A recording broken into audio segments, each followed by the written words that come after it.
puedo porque el algoritmo de codificación tiene que reconstruir esa parte, no tiene información y trata de reconstruirla. Por eso es que a veces cuando ustedes hablan por WhatsApp o hablan por algún medio que haga uso del streaming de la comunicación paquetizada de audio, van a poder escuchar el audio pero con distorsiones. ¿Sí? Eso porque le falta un frame jitter, se llama eso. ¿Sí? Cuando los frames llegan en tiempo distinto, se produce ahí un desfasaje en la información entre el productor y el consumidor. ¿Sí? Eso en el audio se llama jitter. En el video, fíjense que no es tan crítico. Lo que sí es crítico en el video, no que se pierda un frame, sino que los frames lleguen en secuencia, ¿sí? Que era la pregunta. Ahora, los frames llegan en secuencia porque dentro del dato está puesta la secuencia, pero no está puesta como número de secuencia en el protocolo TCP, ¿sí? Porque uso UDP. Para usar UDP yo tengo que meter el número de secuencia dentro del dato. Y en la aplicación destino, o origen o destino, implementa un buffer que mantenga el orden de esa secuencia. No sé si ustedes han visto que si usan Netflix, cuando ustedes hacen play de Netflix, lo primero que hace dice cargando. Bueno, ese cargando ya está recibiendo los primeros frames del video, ¿sí? Lo que pasa es que lo está almacenando para hacer un buffer, o sea, para tener cierta elasticidad de permitirse soportar las fluctuaciones que tiene la Internet, ¿sí? La Internet no tiene... Ustedes imagínense que ustedes están conectados a los servidores de Netflix a través de un montón de routers en el medio que pueden tener un montón de problemas, congestiones, baja de velocidad, etc. Entonces la plataforma de Netflix, en este caso, se cubre con dos cosas. Una, bajando la calidad. O sea, si detecta que lo que ustedes están consumiendo es a demasiada velocidad respecto de los frames que están llegando, lo que hace es baja la calidad para que tengan que mandar menos cantidad de información, ¿sí? O sea, no va a poder transmitir en 4K siempre. Sí, Fernando. Ingeniero, en el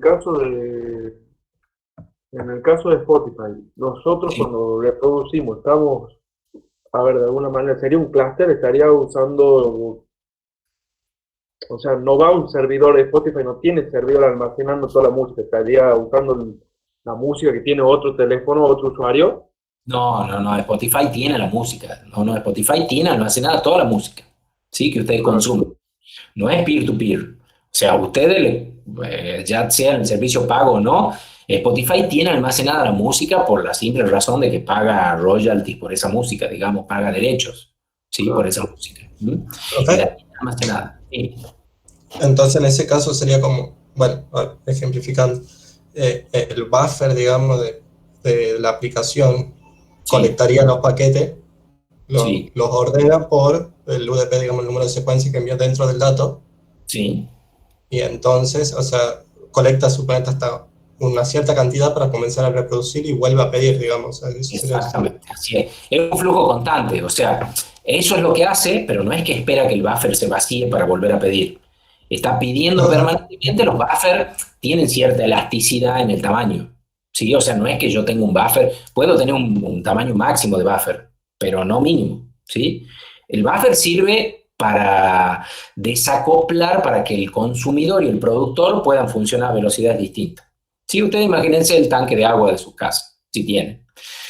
¿Para qué sirve? Bueno, es un buffer. ¿Para qué? Para que el productor, que es la llegada de agua al hogar de ustedes, sea, digamos, el consumo sea independiente del productor. A ustedes le pueden cortar el agua y si tienen agua en el tanque de agua, siguen funcionando con el agua del tanque, ¿sí?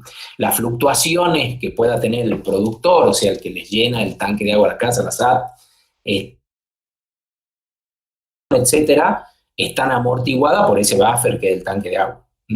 Acá pasa lo mismo, o sea, ustedes tienen, del tanque de agua, ustedes tienen un flujo constante, que es el flujo que da el tanque, ¿sí?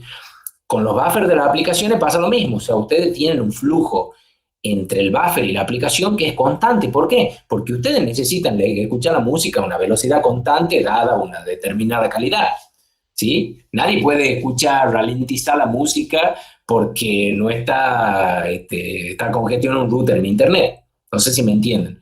Entonces los buffers lo que hacen es eso, justamente mediar, ponerse en el medio del productor y del consumidor para darle elasticidad, porque yo no puedo garantizar que el productor siempre me produzca datos o me llene a la aplicación directamente a la misma velocidad. ¿sí? Eso yo no puedo garantizar. Entonces las aplicaciones, las bien diseñadas, que son la mayoría, se cubren de eso con esos buffers intermedios. Entonces así, si usa el protocolo UDP, el protocolo UDP llega al destino de la aplicación, a quien la está consumiendo al dato, lo pide al archivo del servidor de Spotify, Spotify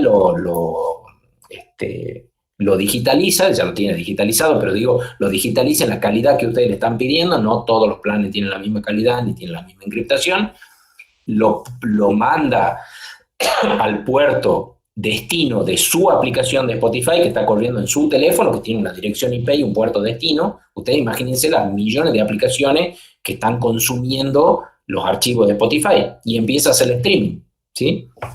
Ese streaming llega a un buffer, se almacenan un par de frames y a partir de ese buffer es que la aplicación cliente, o sea, la que ustedes usan para escuchar Spotify, funciona. Nunca toma datos directos de la red. Ingeniero, y en el caso de Google Meet, porque por ejemplo recién usted estaba hablando y por ejemplo a mí se me cortó. Sí. En ese momento, ¿qué quiere decir? De alguna manera se me quedó sin agua el tanque. Claro, exactamente. O sea, su buffer, usted no me está escuchando en el mismo instante de tiempo que yo estoy hablando. Usted está No, escuchando claro. de ese buffer que está en su PC, digamos, ¿sí? En el browser.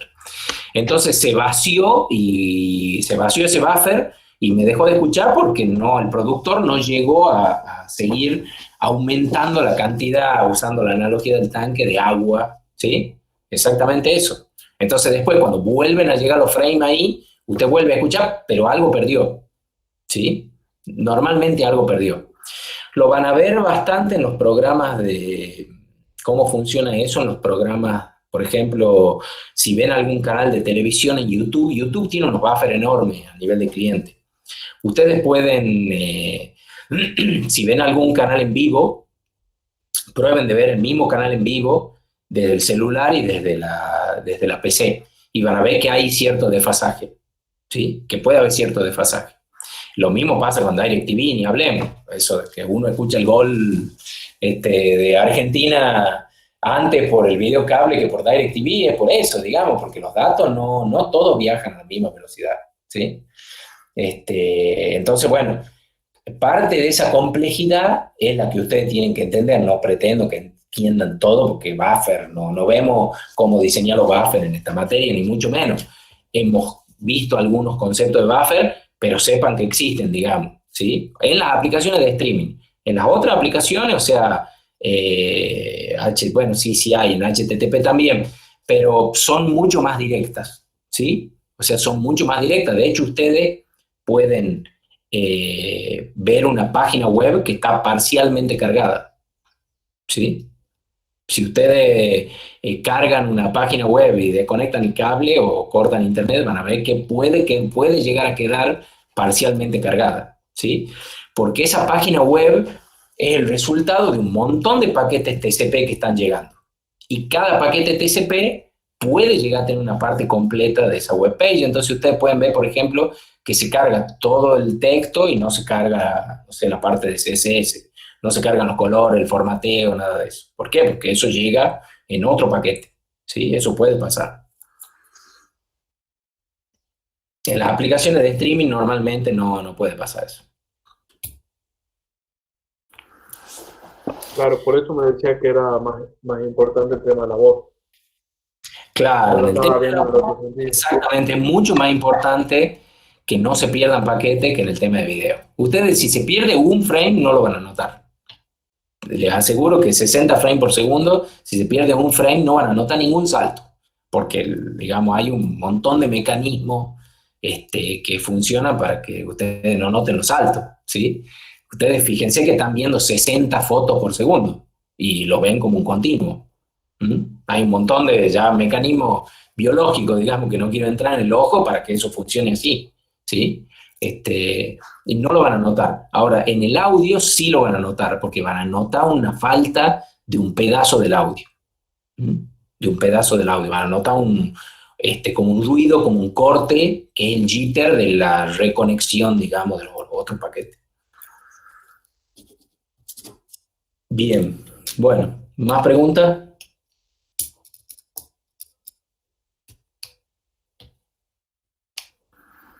¿Ninguna? Bueno, preguntas, los que rinden el examen respecto al examen, ¿algo más que quieran preguntar?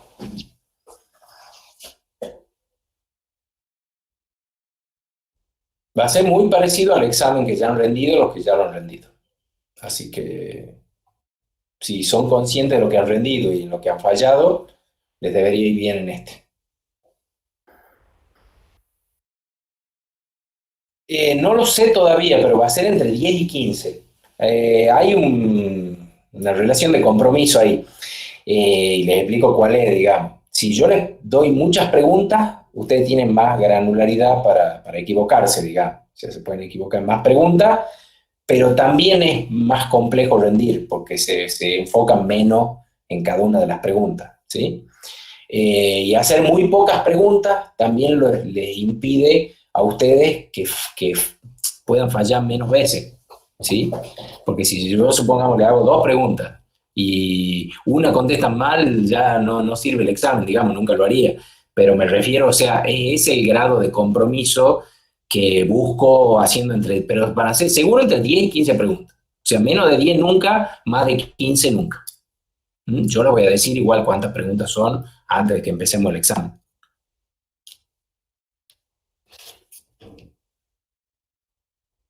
¿Alguna otra consulta? ¿Qué porcentaje de preguntas tienen que estar bien para, o sea, si no tienen obviamente ningún punto negativo, ¿no? El O sea, 40%. El 40%. Sí. O sea, se aprueba con 4. Vuelvo a decir, un examen bastante simple desde el punto de vista del examen en sí. Ustedes fíjense que el 40% es un porcentaje muy bajo para aprobar un examen. Igual el porcentaje legal de aprobación en Argentina, ¿sí? O sea, no debería un examen final poder aprobarse con, digamos, no debería ser obligatorio que se apruebe con un puntaje mayor, por eso lo hago también. Si ustedes contestan las que están seguros, las contestan bien, si son de 10 preguntas, con 4 preguntas bien contestadas están aprobadas. ¿Sí?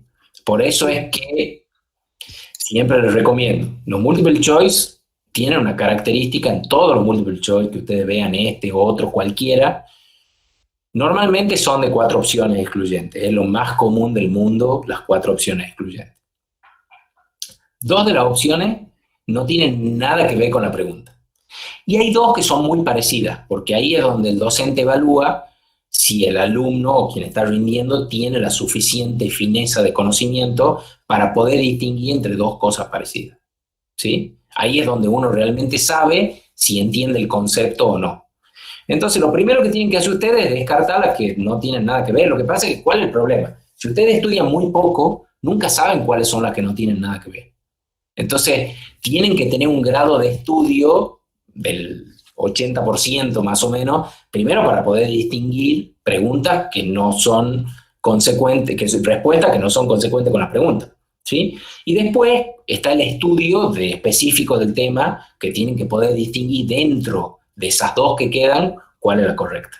Ese es más o menos cómo se rinden los multiple choice en toda parte del mundo, ¿sí? De distintos tipos, ¿no? De los que vayan a rendir, de inglés, de literatura, de lo que se les ocurra, se rinden así, de matemática, de física, todos tienen la misma característica.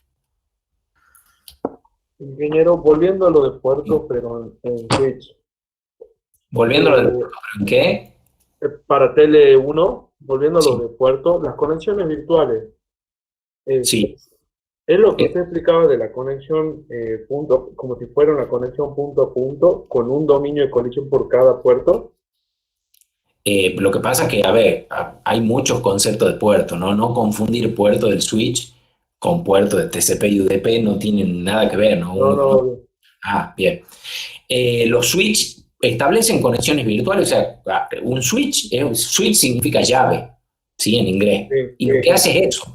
O sea, yo creo que estaba dibujado, es una llave que conecta temporalmente 2 de los puertos que sabe que se quieren transmitir. ¿Cómo sabe? Por la tabla de forwarding, ¿sí? O sea, cuando el switch hace el forwarding, dice, está recibiendo por el puerto 1, está la MAC address de destino en la tabla de forwarding que está conectada al puerto 6, por ejemplo, y conecta momentáneamente y en milisegundos en microsegundos, perdón, el puerto 1 con el 6. Eso es lo que se llama conexión virtual, ¿sí? Porque lo conecta electrónicamente. ¿Eso qué permite? Que solamente el paquete que entró por el puerto 1 y que solamente tiene que ir al puerto 6 no vaya a los otros puertos para no provocar una colisión. No sé si me entiende. O sea, Sí, está clarísimo. ¿me entiende? Entonces, en los switch yo tengo tantos dominios de colisión como puertos tengo. Exacto. ¿Me entiende? Entonces, esa característica del switch se llama conexión virtual. Y esa característica del switch, el switch la puede hacer entre muchos puertos al mismo tiempo. O sea, puede conectar el 1 y el 6, el 2 y el 4, el 3 y el 11 en el mismo tiempo. Mismo tiempo. Son en paralelo. Tómenlo entre comillas, mismo tiempo no existe, pero en el mismo rango de tiempo. O sea, en el tiempo de conexión del switch, que para el tiempo humano es el mismo tiempo, pero si uno puede medirlo suficientemente fino, son microsegundos de diferencia. ¿Mm? Y el ancho de banda teórico sería, si yo tengo un switch gigabit Ethernet, serían los 1000 megabytes. Bueno, es que sí, ya hemos dicho que tiene su dominio. Está bien, está perfecto. O sea, Número de puertos sobre la velocidad dividido en dos por envío y recepción. claro, esto se llama ancho de banda agregado teórico, ¿no? No es el ancho de banda teórico, no es lo mismo. La palabra agregado tiene muchísima diferencia ahí, ¿sí? El ancho de banda teórico de un switch es la norma del puerto del switch, la máxima. Si es 10-100.000, 1000.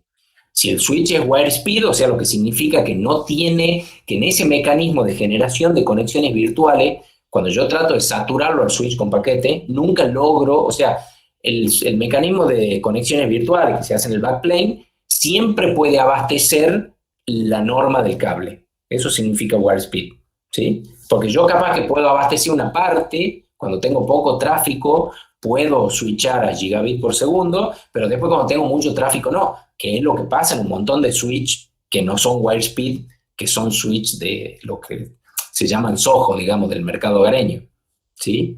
No están preparados. O sea, el switch ese que ustedes tienen en el router ese de internet de Arnet, por ejemplo, de Telecom, de Claro, de lo que quieran, no es un switch que sea wire speed. Si es un switch de 4 puertos, ustedes le conectan 4 máquinas gigabit Ethernet y trafican paquetes entre 2 y 2, o sea, entre 2 pares, y no le va a dar nunca que van a poder traficar 4 gigabit, ¿sí? O sea, 4 gigabit, que sería la suma de todos los puertos.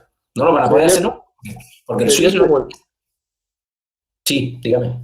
No, disculpe que por ahí hablo y llega tarde. El ejemplo, por ejemplo, de la prueba que nos mostraba un histograma en la cual de las horas pico se reducía muchísimo la velocidad. ¿Puede ser por eso? ¿Por tener switch SOHO? No, no. ¿O no era switchable la...? No, no era switchable esa red. Claro.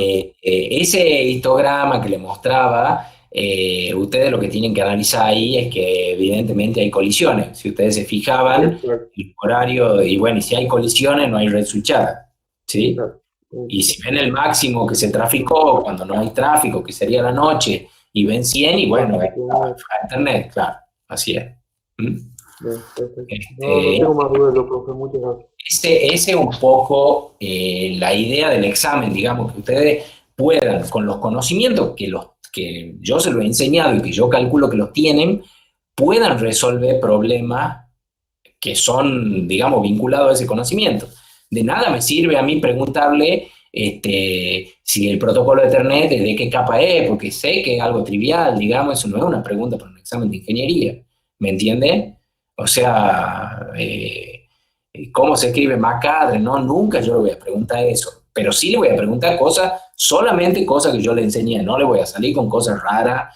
Todos los problemas que estaban en ese examen, con todos los conocimientos que ustedes han tomado en las clases, los pueden resolver. No son problemas imposibles de resolver para nada. Tienen que estudiar la transparencia y asistir a las clases. Nada más, el libro es una muy buena ayuda, pero es opcional. Yo no le obligo que, o sea, los temas que yo tomo son temas que yo he dado. No es que hay temas que están en la bibliografía y que yo no los di. Muchas materias son así. De hecho, muchas materias en otras partes del mundo son así, ¿no? O sea, está el programa, el profesor da algunos puntos de ese programa y el resto lo tienen que leer ustedes de los libros. Yo no pretendo que sea esto así, ¿sí?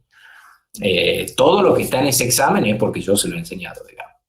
¿Mm? No hay nada oculto, no hay pregunta capciosa, no hay nada que tenga doble interpretación, no hay nada raro en ninguno de los exámenes que tomo yo. ¿Alguna otra consulta que quieran hacer?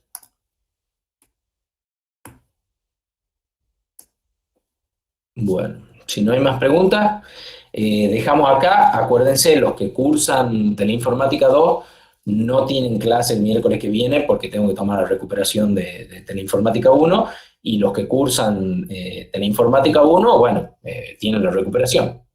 Ya le voy a poner la nota para que se puedan inscribir.